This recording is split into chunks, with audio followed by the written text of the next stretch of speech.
undesirables. The Milkoviches. Yet again, it falls to Frank Gallagher to save the damn neighborhood.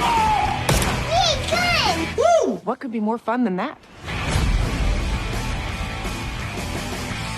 What's up, YouTube? It's your boy, it's your homie, FuturisticMike, and I'm back with another Shameless video if you're new. Now, this is going to be the review for Shameless Season 11, Episode 1. If you're a fan of Shameless, if you love Shameless, hit the like on this video. If you're new to my channel and this is the first time you're finding me, subscribe and turn on those post notifications so when I post videos on Shameless, you get them.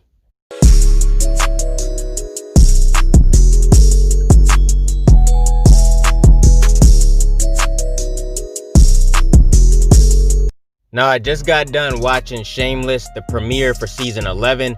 This is the final season of Shameless. I just wanted to do a quick review on this first episode. There was a lot of different things going on in this episode. It was an okay episode. It wasn't my favorite episode ever. I thought that it could have been a stronger first episode, but it still was good. It was enjoyable. Now, this first episode had a lot to do with today's times. It had a lot of COVID-related things. We see that people are wearing their masks. They talk about COVID in this episode. Everywhere they go, you see somebody wearing a mask. And it's crazy that all these TV shows that are coming out now have COVID inside the TV show. Like if you watch The Good Doctor and also in SWAT, they had some COVID stuff in like the first episode.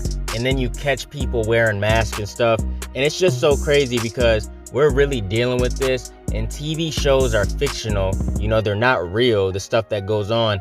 But they're still incorporating COVID inside of the TV shows. It's just crazy, man, all the stuff that's going on in the world right now. It's just so crazy. But I thought this was a pretty good episode. I'm just gonna get into Lip first. He has his own place now with Tammy, and they have a baby. This is Fred, the new child. We never really seen Lip live on his own before, so this is something new. You know, him and Tammy seem to be on good terms. They both go to work. They are kind of struggling with money right now.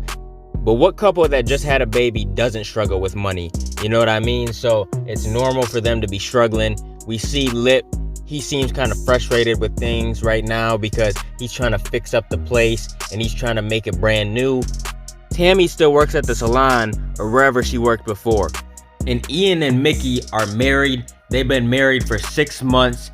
And in this episode, they're kind of having money problems. You know, Mickey is spending up all the wedding money and all the money that Ian makes. And Ian is the one that makes the money. So he is kind of irritated in this episode. He talks to Mickey about it. And he also even goes to Lip and talks to him about it. And he asked his brother what he should do. And Lip gave him some pretty good advice. He told him that they never had parents to show them how a relationship went when they were growing up, so they have to figure it out by themselves. Now, when we get to Frank, he's just being his regular, normal self. You know, he's drinking and wanting to smoke and stuff.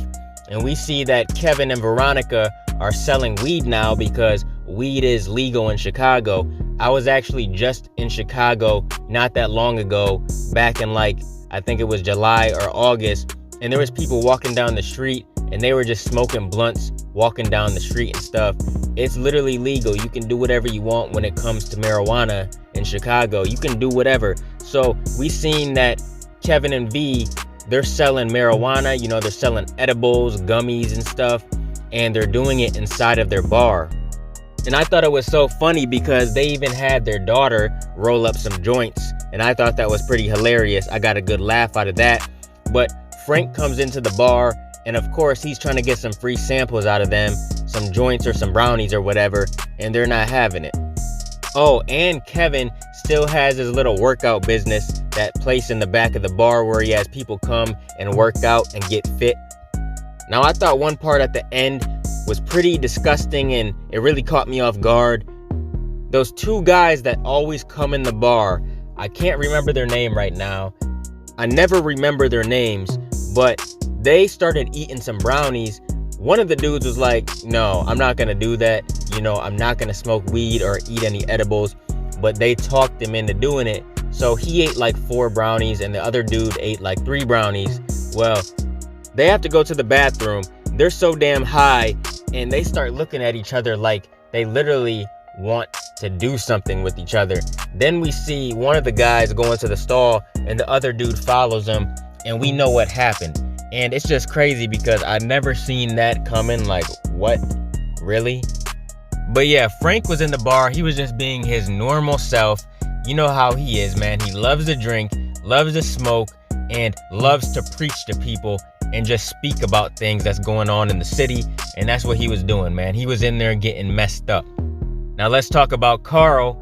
He's in the police academy and he's training to become a cop. And I never seen that coming for Carl. I mean, this is the guy who was growing up on this show. We seen him ever since he was a little kid. He was getting into trouble. He was doing all kinds of things. And if you guys remember in like season 5 or 6, I think it was 6, he had the cornrows and he was trying to sell drugs and he was doing all types of stuff. But now Carl is officially grown up. You know, he's a grown man and he's trying to make moves. He's trying to make a better life for him and his family because the Gallaghers have been struggling for years. So Carl is gonna make a way. At the beginning of the episode, we seen Carl running after somebody and it was just like a training thing. And then we seen Carl in court and he was talking about something that the garbage people made him do when they made him shit inside that house last season. And they were just questioning him about what happened. And then afterwards, the head police officer came up to him and said that he's gonna be a very good Chicago police officer.